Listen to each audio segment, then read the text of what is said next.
I would say there are three primary characteristics that define a destructive cult. First of all, a totalitarian leader, a charismatic leader who becomes an object of worship. Number two, that the group has a process of coercive persuasion to break people down, create a mindset of dependency upon the leader for critical thinking, and engenders undue influence. And then finally, number three, that the group does harm.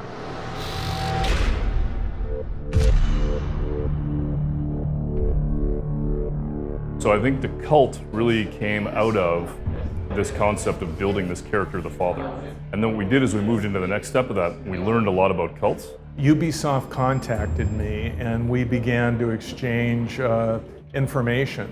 You know, they basically bounced things off of me to see if they were historically accurate. So basically what I kind of brought to the table was my long history of work and research dealing with destructive cults.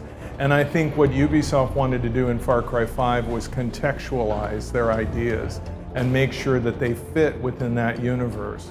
Often, and that's what's really scary, was saying, yes, this exists, and actually it was worse. And so we were realizing that then again, reality was far stranger than fiction, and we could go actually way further than what we were doing. I think the problem is that when you or I think cults, maybe what we think of is just a bunch of people running around in these weird robes and there's goats around or whatever else, and you're like, what is this? There's all this sort of inference to a very cliche version of a cult.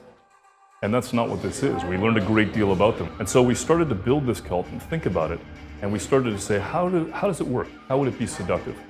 When a destructive cult wants to take over a particular area, they will have people coming in, buying businesses, buying real estate, and they become a disproportionate amount of the population.